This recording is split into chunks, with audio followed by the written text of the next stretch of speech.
Okay, we will start with in the room. Caleb, do you want to start us off?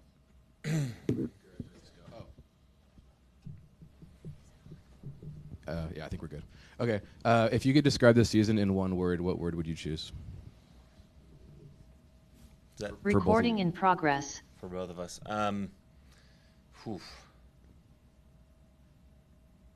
That's a tough one. I have not tried to sum it up in one word yet. Do you have one? I'd use a couple words. Go ahead. Progression. That's good. Okay. Yeah, well, I'd say every season's the same way. It's adversity and overcoming it, and then the big picture perspective, I'd say progression. But I think adversity's the name of the game, and I think finding ways to overcome it are critical. Okay. I was just going in your pregame in Minnesota, they posted a video of you talking about that the only thing to fear was not leaving it all out there. Do you feel like you got everything your guys had to give you? Yeah, I did, especially, and I think going down a goal and then finding our way back into it after having the goal nullified, I think speaks volumes of the mentality of the group, and they're leaving it all on the field. Before the game, I tap back into old Theodore Roosevelt, the man in the arena, and it's really easy for people on the outside to opine. But again, it's only the guys in the arena that have a chance for victory, and at the same time, just dealing with defeat and staring defeat right in the eyes. And so the most important thing is to walk in that place and leave it all on the field, and I think they did that. And most of what we learn comes in reflection, and I would be interested in both of you, what you've learned from this season as you've reflected from the loss until now. I think there's not just one thing. I think every day you pick up, little lessons, and I think it was the resiliency and the adaptability of the group that we had. I think was something I learned about the group, and asking them to come into this season. There was obviously some new faces, but there was a lot of old faces that had been with us for a number of years, and play a different style, a different game model, and how quickly they took to that was impressive, and I think a credit to the players. And so, learning their ability to adapt was a valuable part of it. Yeah, I would say I think that's a good word, adaptability. And, I think just from a coaching perspective, there was, I think, 5 new coaches on the staff, which is like 90% of the staff, or probably a little bit less. And so we all had to adapt. And I think that we were a microcosm of that ability to have things that weren't the way you wanted them. In other words, stepping outside your comfort zone, figuring out a way to work together as a coaching staff, and the players adapting to the way that we wanted to play. And so I think there was a lot of behind-the-scenes growth that translated onto the field. And I think from a reflection perspective, we improved our game model in almost every statistical area, and I think it's been just so wonderful to watch and see the progress and know that there's a fantastic foundation to continue building on, and then obviously all the struggles that you learn as a competitor, as a teammate, as a coach, those things will fortify you moving forward as well. And so but there was definitely a lot of ups and downs. It wasn't easy, but there's where I find solace is there weren't excuses. There was just a constant search for solutions, and I think that speaks volumes to the guys in the locker room. Can I ask one more? Do you have any regrets of the season that stand out to you? Things you would do differently, or adjustments you might make next year? I don't live like that. I think regret is a strong word for me. I never regret anything. I think if I didn't know something, then I learned from it. And there's a lot to learn from. And there's so many different areas to learn from. So no, I don't think there's any regret.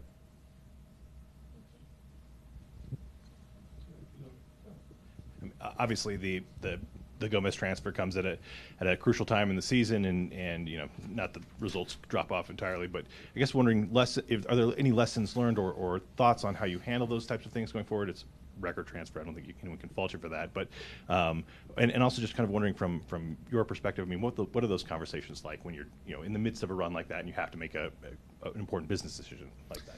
Yeah, I mean, there's a lot of considerations that come into play when just selling players at any time, but especially mid-season like that.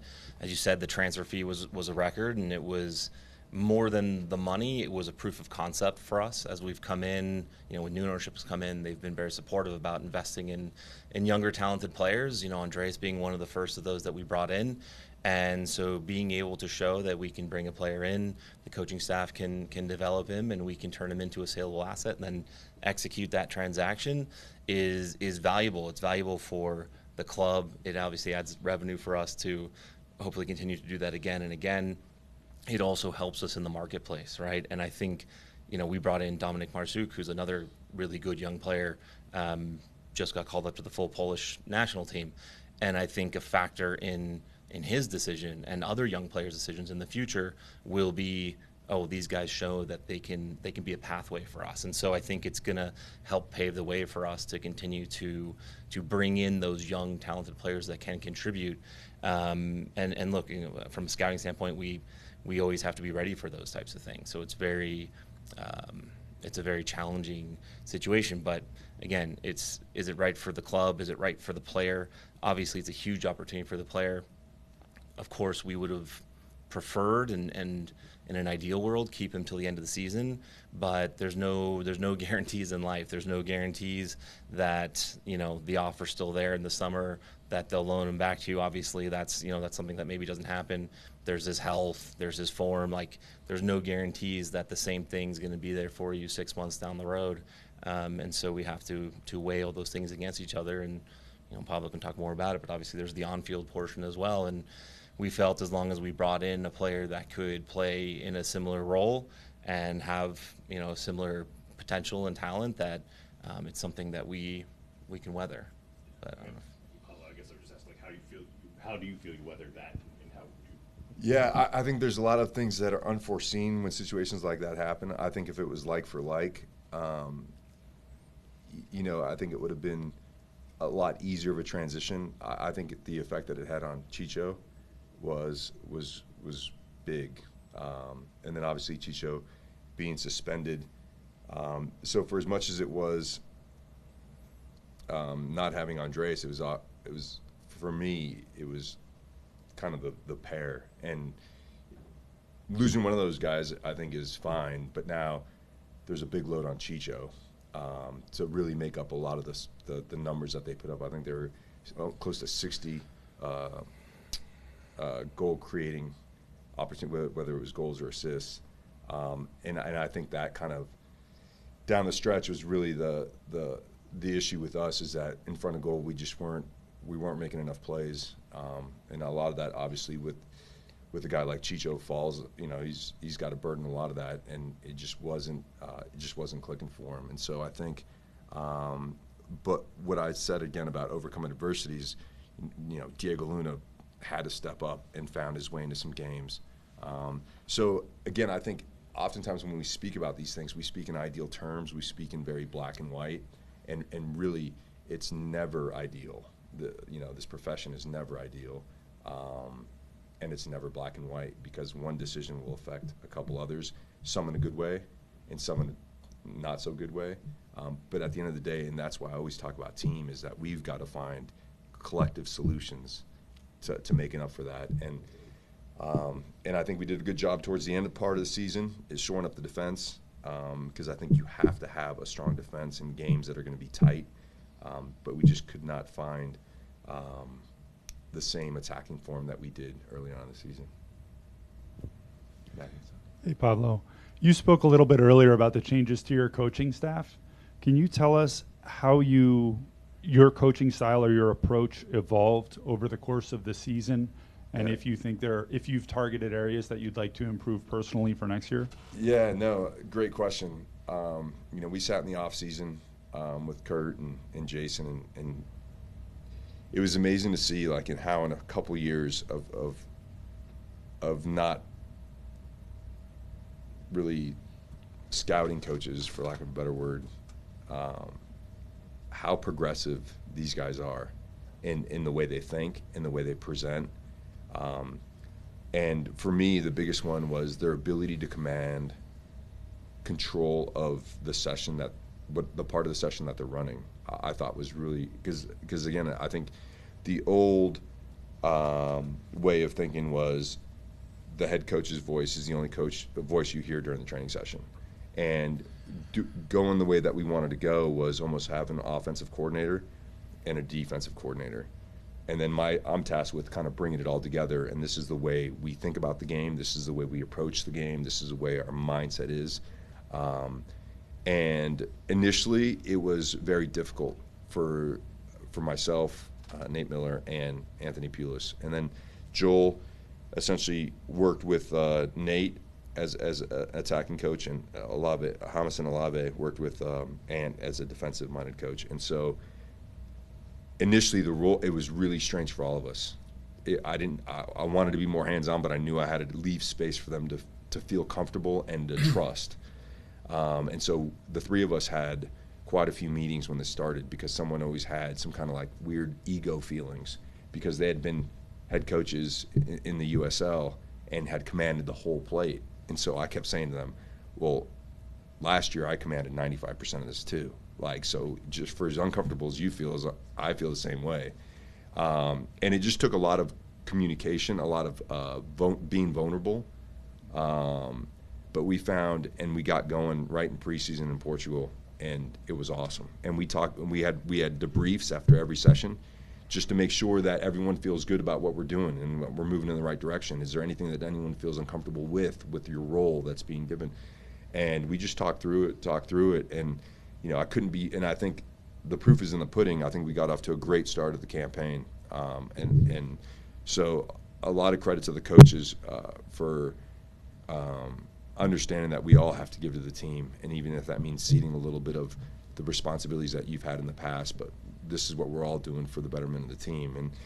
And then for me, it's just, again, the more I realize, the more I'm in coaching, the more I realize it's like any other business. You want good people, you want clear communication, you want standards that you have to maintain. But if you have good communication and you have good people, you can overcome a lot of difficult situations, and I think that's what we did this year.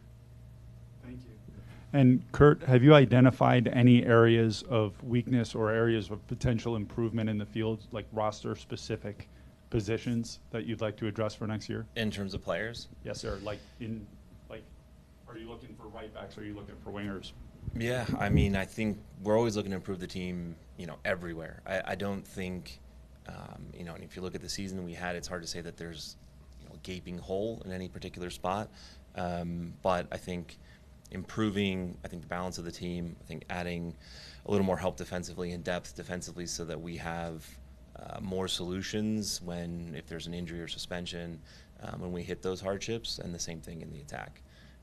Obviously, with Chicho and how he finished the season, it's important that we find a way to support him and make sure that we'll put him in good chances to finish his chances, and so that involves maybe some addition in the attack. And again, back to kind of philosophically, what we do as a club, is finding another young, talented player that we can bring in and develop. Thank you. I'm curious, mention the back line. I know you brought Brown as an outside back, but do you see him as a center back, if not a starter, at least as a third or fourth?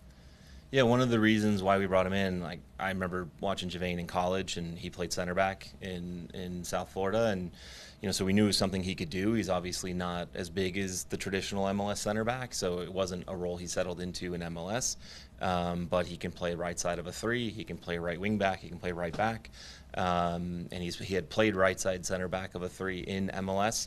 So we felt, again, not that he was the 1 or 2 or 3 option there, but we felt confident that in a pinch he could give us good minutes there, and it was good to see that pay off. Obviously, defensively, the club improved at the end of the year. A lot of shutouts, just an occasional goal here and there. And there'd been switches at goalkeeping. Are you satisfied with what you see with your goalkeepers? Do you need to add somebody to the mix there?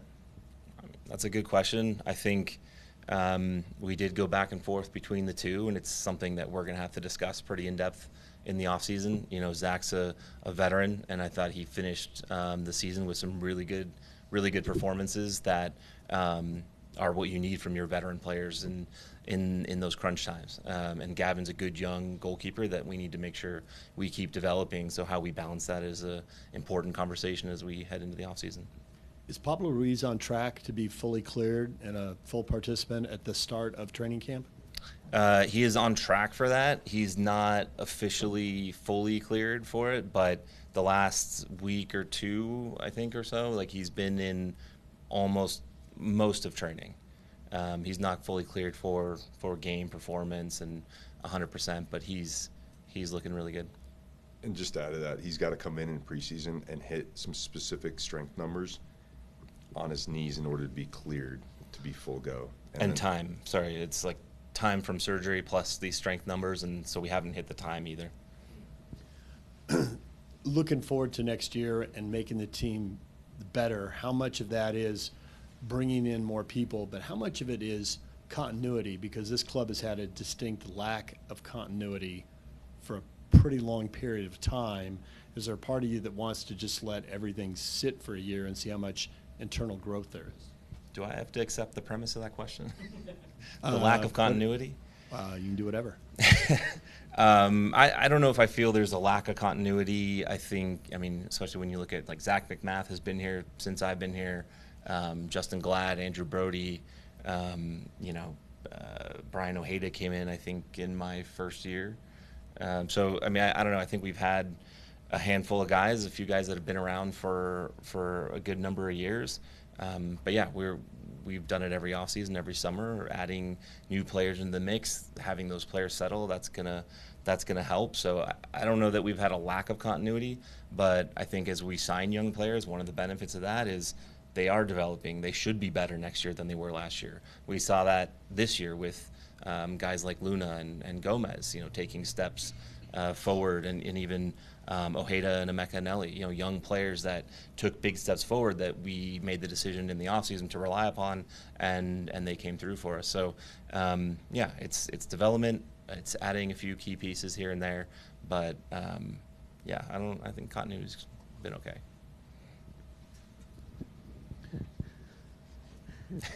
Pablo, you mentioned a little earlier about Diego Luna, a little bit as kind of an aside. The kid had a career best year. I think it's pretty clear he took a significant step forward in his overall career progression this season.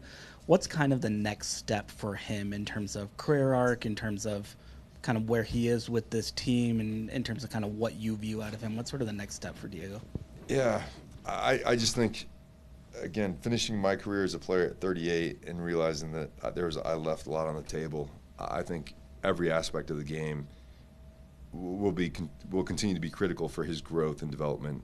Just some highlights from Diego from last year is I think his leadership, and not so much vocally, but through his actions on both sides of the ball, was palpable this year. I think his understanding of the importance of getting closer to goal and being more selfish in and around goal instead of always looking for a pass, shooting, and I think he found his shooting form this year. Again, just being more goal dangerous, because again, when he first got here, I would have said Diego's a very talented player in the middle of the field. And now he's becoming a talented player around the box and more importantly, scoring goals. And the other thing is, and I'll just go back to there's moments this year where he wasn't in great form, and he was surprised when I pulled him out of the team. And what I saw was an unbelievable response at any time that happened. In other words, a guy that believes in himself so much and uses those moments when he's not starting in those games to reflect and do better and challenge himself. He's an amazing young man, and his story is incredible off the field, and how he parlays that to being a great soccer player. And those two coming together, I think, met this year, and I think the sky is the ceiling for Diego. Whether he stays with us or pursues something abroad, I think he's capable of achieving whatever he puts his mind to. I'd follow up on that. I mean, what are the thoughts on Diego and where he wants to be, where you want him in the club? Are there suitors kind of knocking at your door right now? There are some people interested, some clubs interested in Diego. Obviously, he's a very talented young player, and he's got his career ambitions and his dreams. And when those things become real, as it did with Andreas, then we'll sit down and have that conversation. And I think it's important that obviously we internally, from the club standpoint, discuss and decide what we feel is best, but that we also share that conversation with the player and his agent, obviously, and his family, and make sure that we're making the right decision for everybody. We gave him a new deal at the beginning of this year. It wasn't a 2-year deal. We didn't think he was going to leave right away. It's a long-term deal. So, we're happy with what Diego's done with us. And if he stays 5 years, that'd be great. If we sell him this winter, and it's the right opportunity for him and the club, then that's great too. So we're open to both. I just had one more to circle back on Chicho. I guess what can an offseason do? Maybe one, to get it clicking so he's back with I guess adjusted to the changes in the team, and then two, maybe just a hard reset after the suspension, just sort of mentally getting back to where he wants to be. Yeah, I think it's going to be an important offseason, and one of the things I'm going to challenge the guys with, because again, I think we had a really good season, and and the way I look at life is like, I have to get better, right?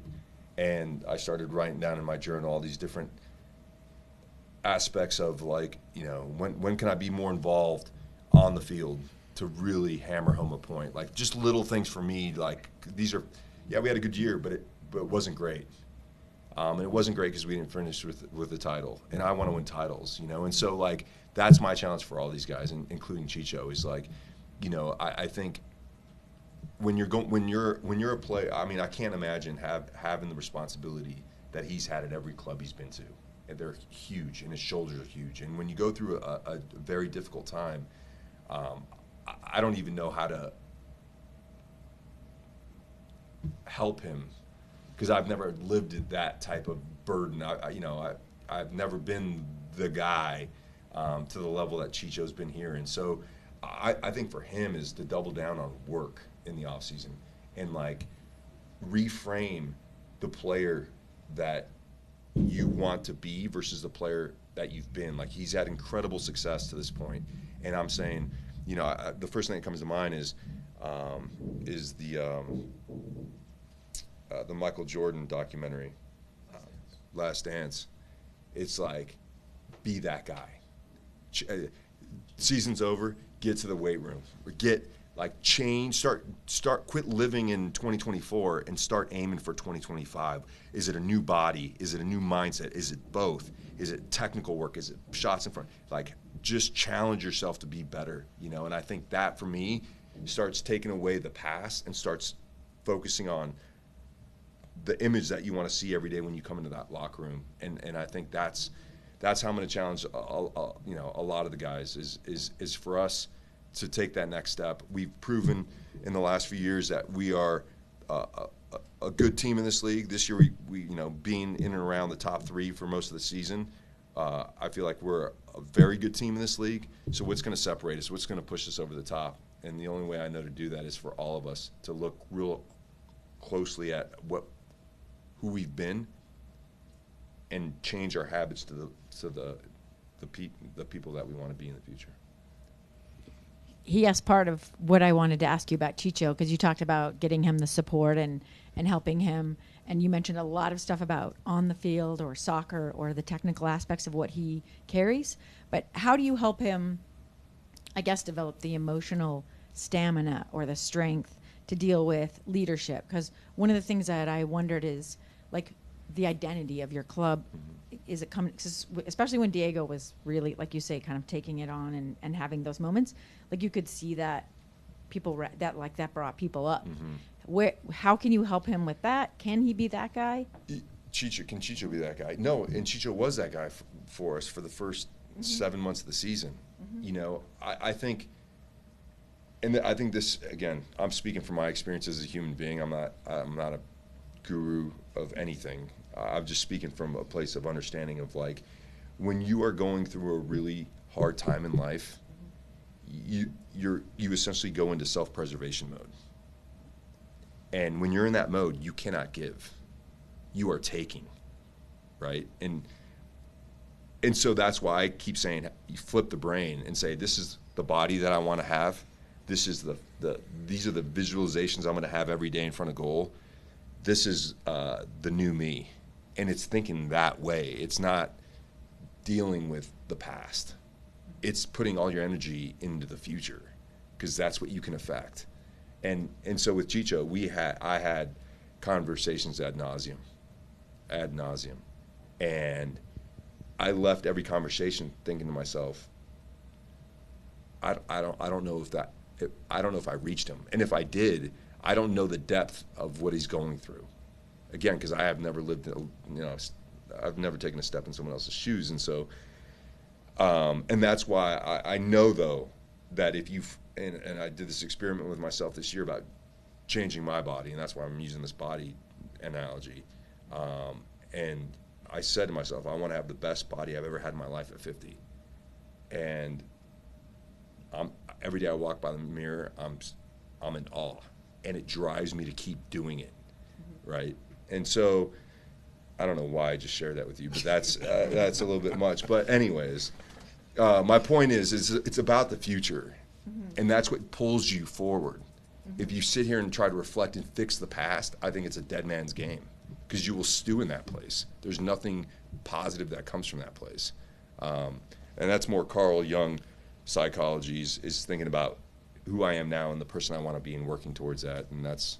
So you talked about the goals, but so how do you define success then? It's interesting to me because, I'm doing the podcast on 2021, and you're in the absolute reverse position. I went to the Seattle post-game after they lost to you in an upset, and now you're on the other end of it. And one of the things that they struggled with that I wonder, because you say we had a great season, but everyone looks super sad and is disappointed, right? So how do you define success, and how do you take the things that were good, that were like the progress you did make, and not let it sort of get sucked into, but we weren't good enough?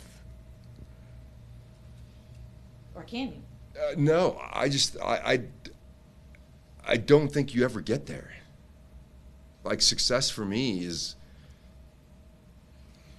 like, again, when we won an MLS Cup, a week after we won it, and I was a player, there was no more phone calls. There was no more people congratulating me. It was dead. It's done.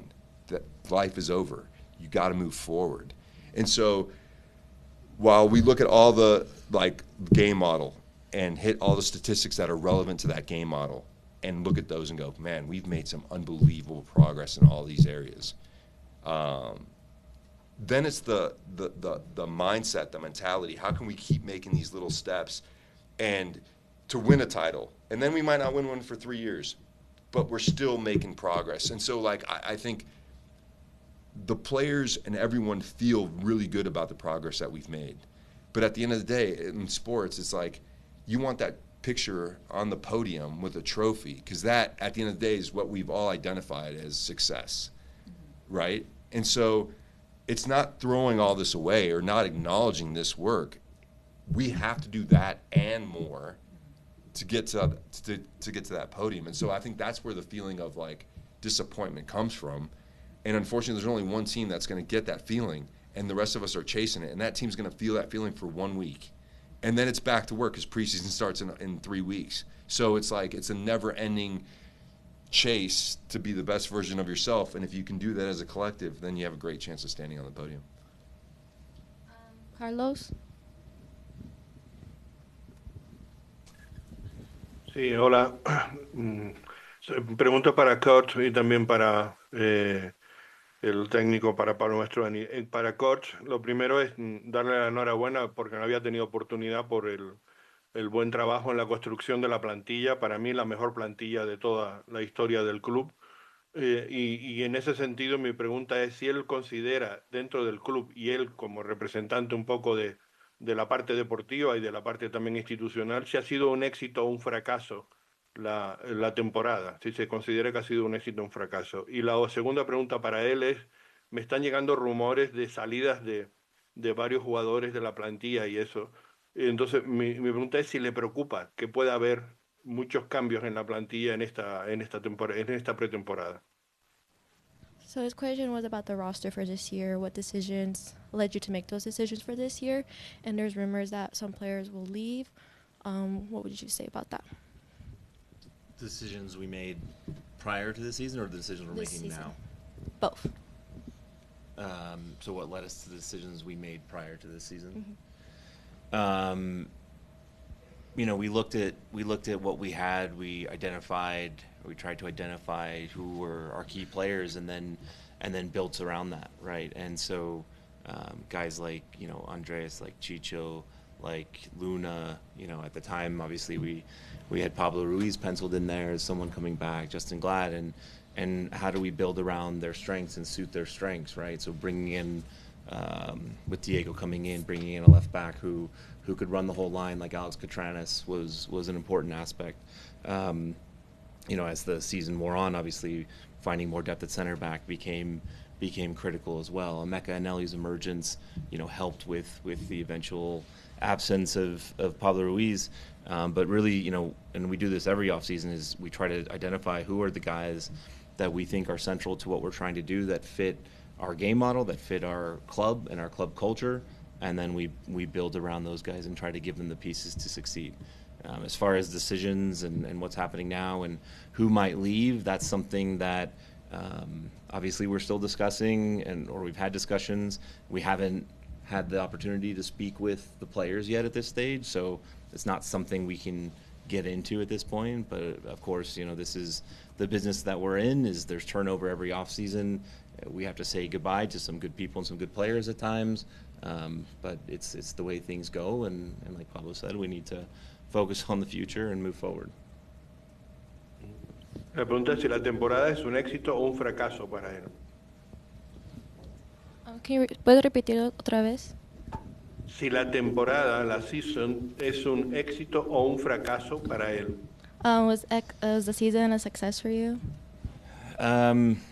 Man, to piggyback on what Pablo just said, there's only I think one team at the end of the year that can truly say like this was a success, and I've got no issues with how it went. Anytime we end up and we don't win MLS Cup, then it feels like a failure. But when you look at the things that we've done, the progression that we've made, over the last 3 years, we've finished in progressively higher positions in the standings. We've achieved higher point totals each year in the regular season, culminating this year in the club record. We've scored more goals each season, culminating in another club record this year, set a club record or tied a club record for an unbeaten streak in the middle of the year. We held first place for a long time. So, I guess the phrase "don't throw the baby out with the bathwater" comes to mind in terms of how we evaluate, what the season meant or how it went. But emotionally, nobody's satisfied. Nobody's happy with how it ended. We finished the season on an 8-game unbeaten run, and we're out of the playoffs. And that's incredibly disappointing and incredibly frustrating. And I think, me personally and, the staff and the players, I think that frustration is going to fuel the work that we do in the off-season and preseason and how we approach next year. La segunda pregunta era los rumores. ¿Le preocupan las salidas de jugadores? Does any leaving of players worry you for next season? Worry? I'm not worried. I think Para Pablo, sorry. No, no worries. I mean, obviously, we'll make those decisions, and if we need to move someone out or someone's leaving and we need to replace them, we feel we're prepared to make those decisions and those moves. Para Pablo, la pregunta es frustración o satisfacción al final de esta temporada. Are you frustrated or satisfied with this season? Los dos. Satisfacción con el progreso que hemos hecho, pero claro, frustración que no pudimos seguir en los playoffs y ganar un título. Para mí eso, la única razón que hacemos esto es para llegar arriba con un trofeo. Y cada año que no lo tenés es un momento de frustración, pero tampoco es bueno no mirar para atrás y ver todo el progreso que hemos hecho cada año, mejorando poco a poco. Y yo creo que si seguimos mejorando, nos da más chance para ganar ese trofeo. Así hay que seguir trabajando duro y cambiando una cosita este año, el año pasado, para seguir con el puesto para ganar ese título y mantener ese nivel año por año. Y la última pregunta voy a para traducirlo. ti. Sorry. So what Pablo said is that he's both satisfied and frustrated. He's satisfied with the progression of the team, but frustrated that they didn't go far in the playoffs. Every year, that's what the team hopes for, to go win the cup. But you can't just look in the past, stay in the past. You got to look forward, and they want to keep on improving for next year. La última pregunta para ti, Pablo. ¿Qué le vas a pedir a Santa para el próximo año, para la próxima temporada? For next year. Carlos.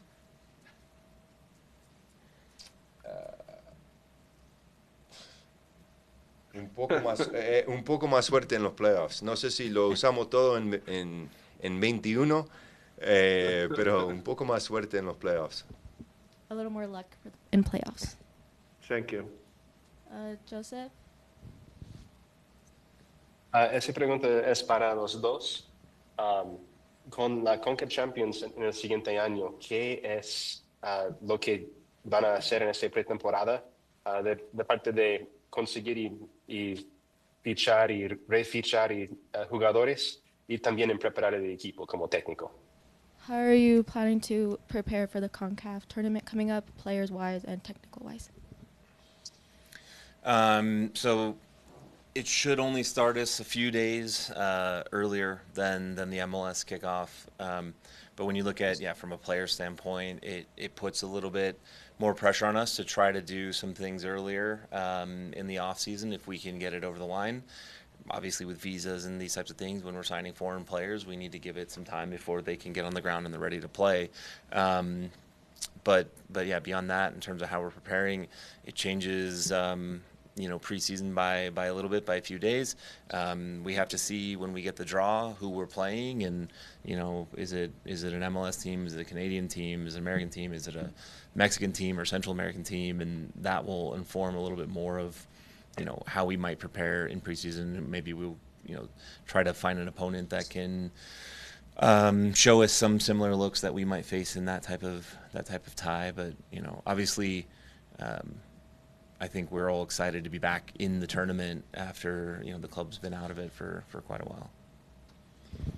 Sí, y para mí yo creo que la importancia de este torneo, el trabajo empezó ayer o antes de ayer, el lunes.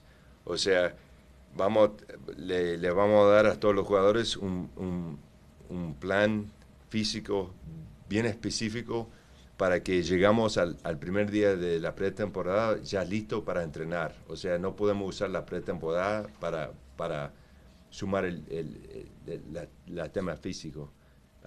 Y para mí es muy importante que ya empezamos a trabajar las tácticas y la tema técnica para estar bien preparado para el primer partido, que va a llegar un poco temprano que el año pasado. For this tournament they already started working on Monday. They all gave the players a specific physical plan for them to do, and so when training starts, they're all ready. And then I'll do my last question in English, mostly for Kurt. But with Andres Gomez leaving and Marchuk coming in, I guess, are there plans with that money from Gomez and from Fidel Barajas that hasn't quite been used up, as if my math and the rumored amounts are quite correct? More plans to bring in any more high-profile players this year? That's a good question. I mean, obviously, we brought in 2 record fees in a row from the standpoint of both those sales, and obviously there's some money that goes out the door as well in sell-on percentage and things like that for both of those players. But there's money to invest in terms of the profile of the player. I look at it, and when I came here, this was one of the things that made me most excited to come to this club. Is I'm not worried about the players, their profile. Like I don't worry about the media attention one might get or the buzz. For me, the most important thing is can they help us win? Can they help us win a trophy? We just talked a bunch about how that's the thing that we're seeking. That's the thing that we're frustrated we didn't achieve this year. And that's the primary concern when signing these players, whether they cost $100,000 or $10 million. The only important thing, the only thing they need to be for me is helping us win trophies. Anybody else on Zoom? Maddie? Anybody else in the room? Kurt, the league has changed quite a few things this year. Can you tell us if you've heard anything at all about RSL's potential involvement in Open Cup next year and what you might theoretically think about a winter-spring schedule change? Oof. As far as Open Cup, I think there hasn't been anything, decided at this point. I think there's a very high chance that it pursues a similar model as this year, but again, nothing is baked in. As far as the winter schedule, I don't know. It's pretty cold outside right now, so we'd like to be playing when it's really cold outside because that means we're in MLS Cup with this schedule. So from that standpoint, that'd be sure games in December. But I think there's just a lot of considerations that go into that. Certainly, there's in-market considerations at different clubs with weather, field conditions, facilities, and those types of things that will come into play. Attendance at games, I think a big contention is, when our playoffs fall during the year, and should they fall in a part of the year where maybe they can get more attention, which will help the league as a whole. And then, from a transfer window standpoint, again, we've talked about Andres Gomez a bit this year, and certainly there's some advantages to lining up our offseason with the European offseason in terms of being able to sell players that don't disrupt us in mid-year. So that those would be some benefits. But, it's none of these types of decisions are all good or all bad. They're very nuanced, and, some people will be happy, some people won't. I think everyone will be affected both positively and negatively if they make that type of change. But I think it's very preliminary at this stage and nothing anybody should be planning on just yet. Thank you. Is that it? Yep. Pablo, Kurt, thank you. Appreciate your honesty. You're welcome. What's that? Ingenuity. No, and thank you guys for asking good questions. I think oftentimes these things are a bore, but since I've been here with you guys, oftentimes I leave games and reflecting on some of the questions you guys asked. So grateful for that. Thank you. Thank you.